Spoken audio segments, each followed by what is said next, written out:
Hello दोस्तों, मैं रुपेश कुमार आप लोग का स्वागत करता हूं आपके चैनल पे। दोस्तों, आज हम लोग ब्रेन के बारे में पढ़ने वाले हैं। देखेंगे कि ब्रेन स्थित कहाँ होता है, कितने भागों में बटा होता है और किस किस का क्या कार्य होता है।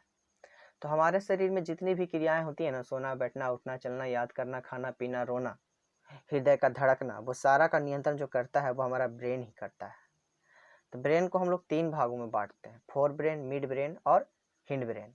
अग्र मस्तिष्क, मध्य मस्तिष्क और पश्च मस्तिष्क में। तो दोस्तों, आप लोग से एक अनुरोध है कि जिन लोगों ने भी हमारी पिछली वीडियो न्यूरॉन की नहीं देखी है, पहले वो जाके देखें तो आपको ब्रेन ज़्यादा समझ में आएगी। वैसे मैं इसका लिंक वीडियो के लास्ट में दे दूंगा, आप वहाँ से भी देख सकते हैं। तो आइए, आपका ज़्यादा समय न गवाते हुए सीधे आज के टॉपिक पे चर्चा करते हैं। तो आज का टॉपिक है दोस्त, ब्रेन। तो ब्रेन खोपड़ी की मस्तिष्क गुहा के अंदर सुरक्षित रहती है। अर्थात हम बोल सकते हैं ब्रेन जो होता है ब्रेन बॉक्स या क्रेनियम के अंदर सुरक्षित रहता है। यह चारों तरफ तंतुमय संयोजी उत्तक की एक झिल्ली से घिरा होता है, जिसे मेनिंजीज कहते हैं। तंतुमय संयोजी उत्तक कहने का मतलब है दोस्त फाइब्रस कनेक्टिंग टिश्यू, और ये जिस चीज से घिरा रहता है वही हमारा क्या कहलाता है, मेनिंजीज कहलाता है। अब मेनिंजीज क्या करता है? तो मेनिंजीज जो होता है वो ब्रेन को बाहरी आघातों से बचाता है, और इसमें एक लिक्विड भरा होता है दोस्त, सेरेब्रोस्पाइनल फ्लूइड। सेरेब्रोस्पाइनल फ्लूइड भरा होता है। यह क्या करता है? यह मस्तिष्क को नम बनाए रखता है। अगर ब्रेन की वेट की बात की जाए तो वह 1.5 kg होता है। इसकी ml में बात की जाए तो 1650 ml होता है। कहीं कहीं बुक में आप लोग को दोस्तों 1.3 से लेके 1.4 तक भी रहता है, पर यह आपके बुक का वैल्यू है, तो इसे आप लोग याद रखिएगा। एग्जाम में अक्सर ये क्वेश्चन आता है कि ब्रेन का जो वेट होता है वह केजी में कितना होता है, तो याद रखिएगा 1.5 kg। ml में पूछेगा तो 1650 ml। हम लोगों ने ब्रेन को 3 भागों में बांटा है।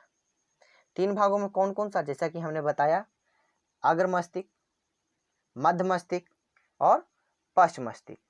अग्र मस्तिष्क यानी फोर ब्रेन, मध्य मस्तिष्क यानी मिड ब्रेन, पश्च मस्तिष्क यानी हिंड ब्रेन। अग्र मस्तिष्क को भी 2 भागों में बांटा गया है, सेरिब्रम या फिर इसको हम लोग प्रमस्तिष्क भी बोलते हैं। दूसरा जो होता है हमारा डायंसेफ्लॉन होता है। और पश्च मस्तिष्क को भी 3 भाग में बांटा गया है। इसमें कौन कौन से आते हैं? सेरिबेलम। दोस्तों यहाँ पे देखिएगा, अग्र मस्तिष्क का जो होता है वो हमारा सेरिब्रम है, और जो पश्च मस्तिष्क का है वो हमारा सेरिबेलम है। दूसरा हमारा दोस्त पॉन्स पेरेलाई है। तीसरा हमारा है मेडुला ऑब्लंगेटा है। तो बारी बारी से हम सबकी चर्चा करते हैं और सबके कार्यों पर विचार करते हैं। तो जो हमारा सर्वप्रथम आता है सेरिब्रम आता है। तो सेरिब्रम होता है, इसमें क्या क्या होता है वो सारी चीज़ों को हम लोग देखते हैं। तो यह ब्रेन का सबसे बड़ा भाग होता है दोस्तों। अगर आप लोग के एग्जाम में आए ब्रेन का सबसे बड़ा भाग कौन होता है, तो आप लोग उसे सेरिब्रम याद रखिएगा। लगभग 2/3 भाग होता है ये पूरे ब्रेन का। यह बुद्धि और चतुराई का केंद्र है। जो भी हम में बुद्धि है या चतुराई है वह हमारा सेरिब्रम के कारण ही होती है। किसी बात को सोचने समझने की शक्ति, याद रखने की क्षमता, बोलने सूंघने, प्रेम भय जैसी एक्टिविटी का नियंत्रण करता है। हमें किसी चीज़ से डर लग रहा है, हम किस बात को कितना बोल रहे हैं, सूंघने की शक्ति हमारी कितनी दूर तक है, या सूंघ कर हम किस चीज़ को क्या पता कर सकते हैं, वो सारा चीज़ का जो नियंत्रण होता है वह हमारा सेरिब्रम ही कहलाता है। जैसा कि यह बुद्धि और चतुराई का केंद्र है, तो यह मस्तिष्क का सबसे विकसित भाग होगा, और 2/3 भाग में ये होता है पूरे ब्रेन का, एवं 2 गोलार्ध का बना होता है। दोनों गोलार्धों की जोड़ने वाली संरचना को कॉर्पस कैलोसम कहते हैं। कॉर्पस कैलोसम कहते हैं। अब ये गोलार्ध क्या होता है? मान लीजिए दोस्तों, ये आपका ऐसा ब्रेन होता है, ठीक है। तो ब्रेन में आप देखिएगा ये ऐसे रहता है, इस तरह से, ठीक है, और इधर सेरिब्रम है, ऐसा रहता है। तो ये जो बीच का भाग है ना, यही हमारा गोलार्ध कहलाता है, या फिर इसे हम हेमीस्फीयर भी बोलते हैं। और जो इन 2 भागों को जोड़ती है ना, वही हमारा क्या कहलाती है? कॉर्पस कैलोसम कहलाती है। सेरिब्रम की बाहरी सतह पर गायरस एवं सल्कस पाई जाती है।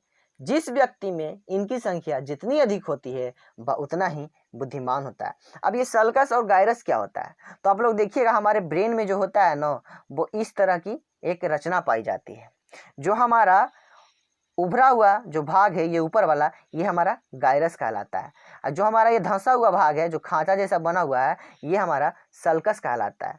और एक पते की बात बताऊं, अगर किसी व्यक्ति में जितना ज़्यादा सल्कस और गायरस की मात्रा होगी ना, वह उतना ही बुद्धिमान होगा। अगर किसी व्यक्ति को पढ़ता है और उसे समझ में नहीं आता है या देर से आता है, तो उसमें उसकी कोई गलती नहीं है, क्योंकि उसके ब्रेन में सल्कस और गायरस की मात्रा कम है। अब आप लोग अपने टीचर को या पेरेंट्स को ये मत बोलिएगा कि हमरा नहीं समझ में आवा है तो हमारा पास सल्कस गायरस है, ये नहीं है, तो कैसे समझ में आवेगा। दोस्तों अब हम लोग आगे चलते हैं डायनसेफलॉन के बारे में। यह क्या करता है दोस्त, तो हमारे शरीर के तापमान, हृदय की धड़कन, जल संतुलन, दर्द और रोने जैसी क्रियाओं को नियंत्रित करता है।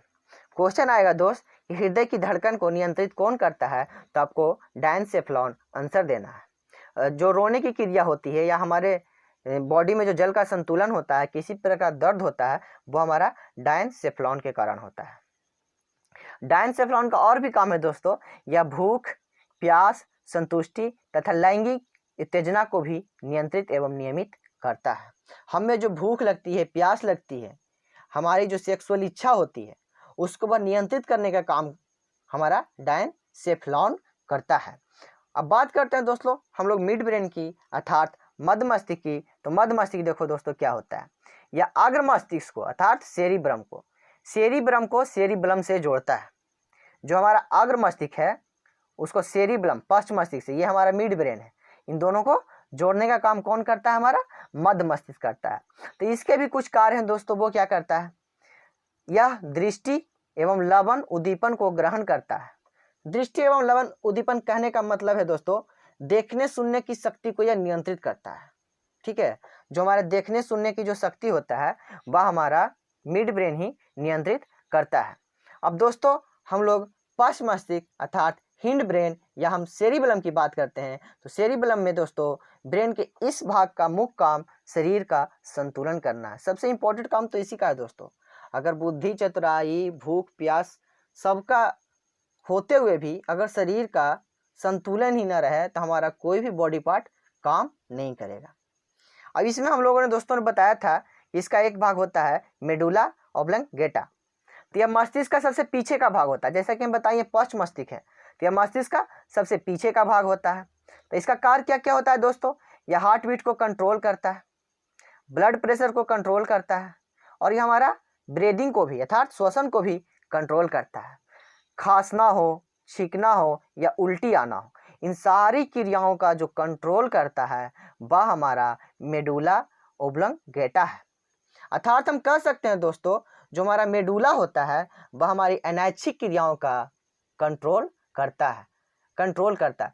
जैसे हम अपने पलकों को कब झपकाएं ना झपकाएं इसका कोई कंट्रोल नहीं है दोस्तों, तो ये हमारी अनैच्छिक क्रिया में आती है। हमारी हार्ट बीट इसको हम रोक सकते हैं अपने मर्जी से नहीं, तो ये कौन करता है, ये हमारा मेडुला करता है। ब्लड प्रेशर का हाई होना लो होना इसको भी कोई कंट्रोल नहीं कर सकता है दोस्तों, तो ये हमारा मेडुला करता है। अचानक ही हम स्नीज करते हैं अर्थात छींक देते हैं, उल्टी कर देते हैं, खांस देते हैं, तो सारी क्रियाओं का जो संपादन हो अर्थात कोऑर्डिनेट या कंट्रोल करता है वह हमारा मेडुला होता है। इसका क्वेश्चन याद रखिएगा दोस्तों, आएगा ऐसे ऑब्जेक्टिव में, अनैच्छिक क्रियाओं का संपादन किसके द्वारा होता है, तो आपको आंसर देना है मेडुला ओब्लंगेटा।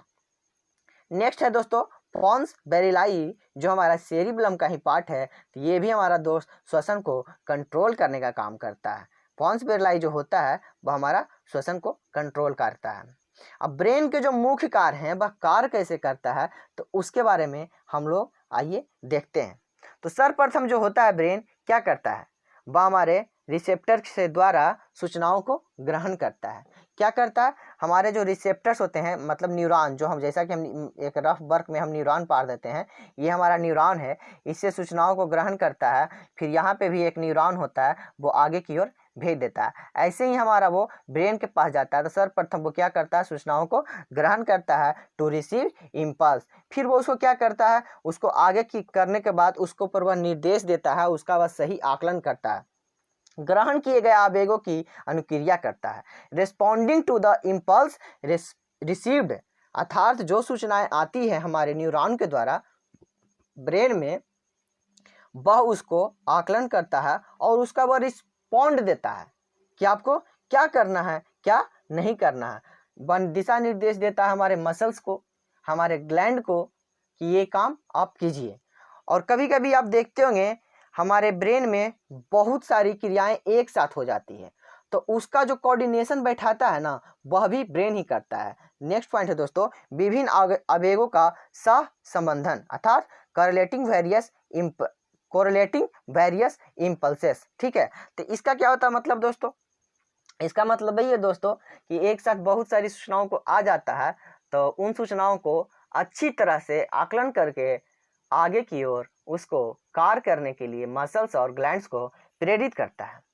जैसा कि आप जानते हैं दोस्तों, हमारा ब्रेन क्या है, मेमोरी कार्ड है। इसे हम लोग ज्ञान का भंडार या चेतना का भंडार भी कहते हैं। याद करने की शक्ति, किसी प्रकार की सूचना चेतना को यह याद किए हुए रहता है, तो यही हमारा ब्रेन है। तो दोस्तों, ब्रेन में आज हम लोग इतना ही जानेंगे। नेक्स्ट वीडियो में हम लोग जानेंगे मनुष्य का अंतःस्रावी तंत्र, या हम लोग ह्यूमन के एंडोक्राइन सिस्टम या एंडोक्राइन ग्लैंड के बारे में जानेंगे कि कौन सी ग्लैंड से कौन सी क्रिया होती है। जैसा कि हम लोगों ने प्लांट में पढ़ा था कि किस ग्लैंड से कौन सा फल पक रहा है, पत्ते झड़ रहे हैं, कौन सा वृद्धि कर रहा है, उसी तरह से मनुष्य में भी ग्लैंड होता है, तो वो हमारे नेक्स्ट वीडियो में आएगी। दोस्तों, अगर आप लोग को यह वीडियो पसंद आई हो तो कृपया कर इसे शेयर करना बिल्कुल ना भूलें, क्योंकि आपका शेयर करना ही दोस्तों हमारा सपोर्ट होगा। धन्यवाद।